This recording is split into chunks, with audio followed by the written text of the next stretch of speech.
Here's how to make a family favorite around the holidays, Buckeyes basically chocolate peanut butter balls. First, mix your peanut butter, powdered sugar, and vanilla until the mixture is nice and dry. The balls are a little bit smaller than golf balls. Stab them with toothpicks. This will come in handy later on. Pop them in the freezer for at least 30 minutes.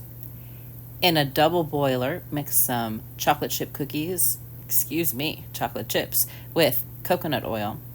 This is going to give the chocolate a thinner consistency to make it easier to coat the balls.